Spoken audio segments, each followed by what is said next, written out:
Good morning, children.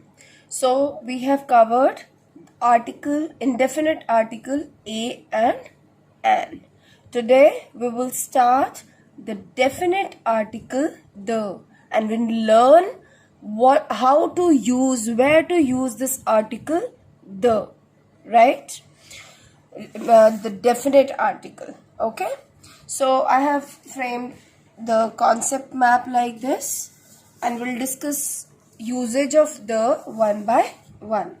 So first of all, the is a definite article. Definite means it refers to particular, it's specific. अगर हमें याद हो तो हमने आपको बताया था the is used to refer to specific things, because usage of article is only two. It tells about whether the noun is a general or a particular noun, right? We refer to specific thing with the. Okay, now so first usage is to refer to a particular noun or a thing already mentioned, already talked about. Now when I say this, what does it mean? Now listen to this example. I saw a monkey, right? मैंने एक बंदर देखा, a monkey. The monkey was eating banana, right? When I say like this, did you notice in the second sentence I used the before monkey, whereas in the first sentence I used a before monkey. When I used a, I mean it could be any monkey, right? But when I was talking about that monkey here in the second sentence, now this monkey became particular for me, कि जो मैंने देखा वही वाला banana खा रहा था. So for me now the monkey has become particular, the specific one. So that is why I'm using the before it, and it's already being talked about earlier. So याद रखिए, the things which or the nouns which we have already talked about or mentioned, they become particular in the next, right? So such nouns are being referred or we use the before them, right? Now moving on to the, or it could be एक और example लेते हैं. The man in the red t-shirt is my father. वो आप किसी को suppose point कर रहे हैं तो it's particular, your specific, you are making the one who is in the red T shirt out of. So it's moreover. यहाँ एक और पॉइंट यूज होता है, obvious at the time of speaking, things that are obvious at the time of speaking, और that is very clear to the listener what we are talking about. अब इस point को मैं पहले लेती हूँ. इसमें क्या है, again I give you one more example. Suppose हम क्लास में बैठे हैं और टीचर बोलती है, children please close the Windows. अब आप उसी कमरे की विंडोज को बंद करेंगे ना, आप दूसरे कमरे में जाके विंडोज तो बंद नहीं करेंगे. सो इट्स ऑब्वियस कि हम, किसी ने अगर कमांड दी है क्लोज द विंडोज, सो ये जो विंडोज हैं ये ऑब्वियस है at the time of speaking कि जहां हम खड़े हैं उसी के रूम की बात हो रही है. Close the door please. So अब टीचर आपको बोल रही है क्लोज द डोर प्लीज. अब द क्यों लगाया डोर के पहले?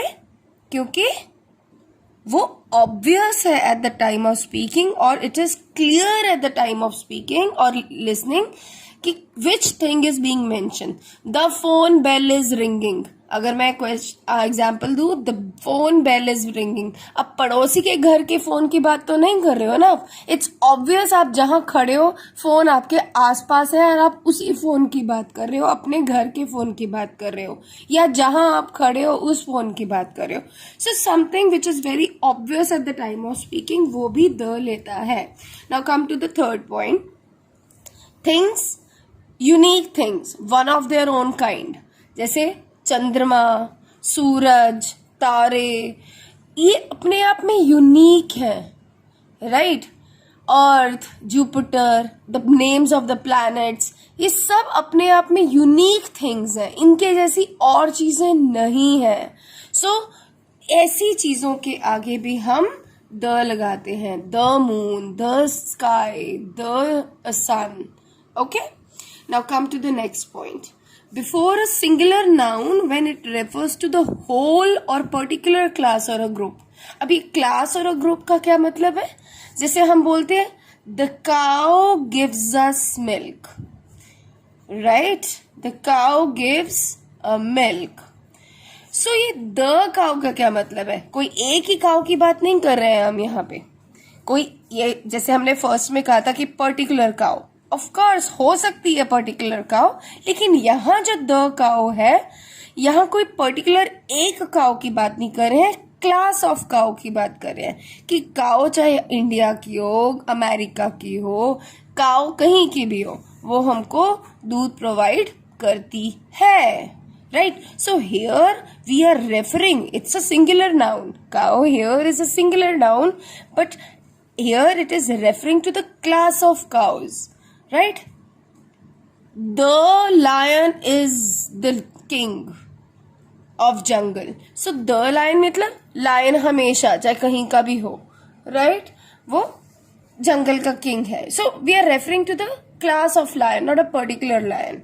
So you have to understand where which logic is being used. बहुत सारे logics है इसके, ठीक है. अब before the names of बहुत सारी चीजों के नाम के आगे द लगता है. Rivers, mountain ranges, not mountains only, mountain ranges जिनकी chains है हमारी, right? The Himalayas, the Alps, the Ganga, right? The Kaveri.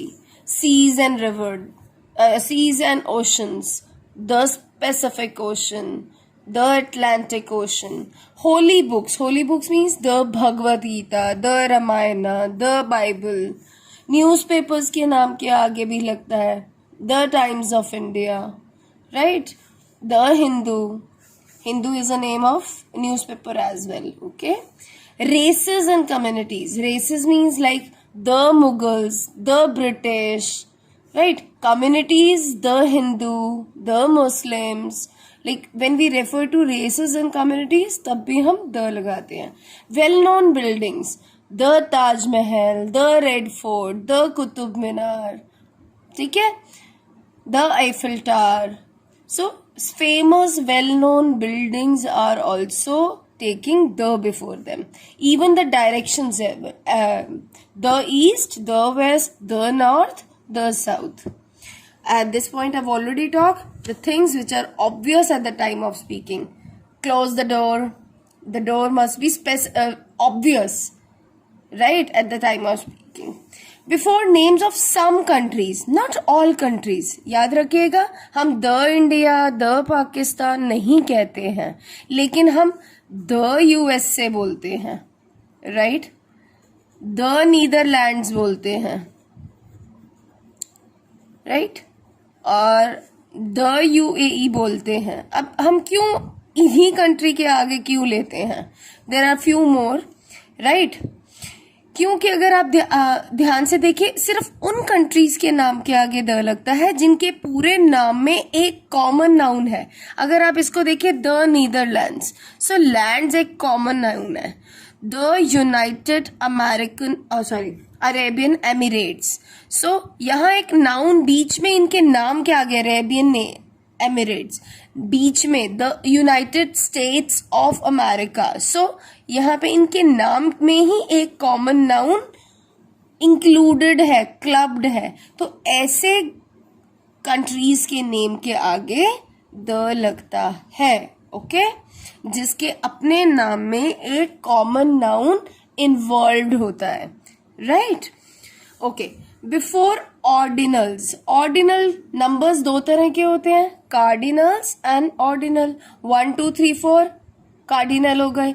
Ordinal जब हम पोजीशंस की तरह बोलते हैं, first, second, third. She is the third one who came, so the third one, ये वो है जो तीसरे नंबर पर आई. The third, the, and few phrases like the only, the next, इनके साथ भी द लगता है, लगता ही लगता है, right? She is the next, who is the next, teacher पूछती है, okay who is the next, come get your copy check, Who's the next? समझ आई?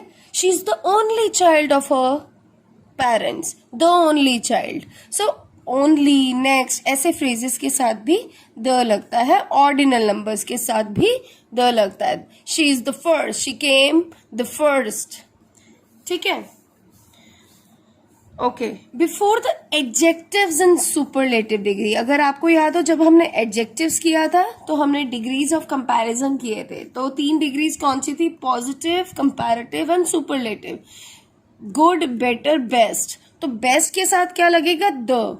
She is the best. और अगर आपको याद हो मैंने आपको ये एक तरीका भी बताया था कि अगर आपको सुपरलेटिव डिग्री पहचाननी है तो उसके suppose you have to fill the degree, तो मैं कहती थी अगर उसके पहले द दिख जाए तो दैट मीन्स इस ब्लैंक में सुपरलेटिव डिग्री ही लगेगी. ये आपको मैंने क्लू इजी वे में सिखाया था. सो दैट मीन्स जब भी आपको सुपरलेटिव डिग्री दिखे उसके पहले अगर आर्टिकल लगेगा तो वो द ही लगेगा. ठीक है? So these are the few usages of the. Go through the same usage. It is on the E part of your book. Go through these lines and with an example. Everything is clearly mentioned. Read them. ठीक है? Understand. Look. It's all written. Right? And then there's exercise. F part. Okay? You're supposed to do F and G part in your books only. I will be sending you the answer key later the next day. And then only बाद में हम देखेंगे कि A and the कहाँ नहीं लगता. अभी तक हमने सीखा कहाँ कहाँ लगता है. अब हमारा सिर्फ एक पॉइंट और देखना क्या रह गया? कहाँ नहीं लगता. Okay? So that's all for today. Thank you.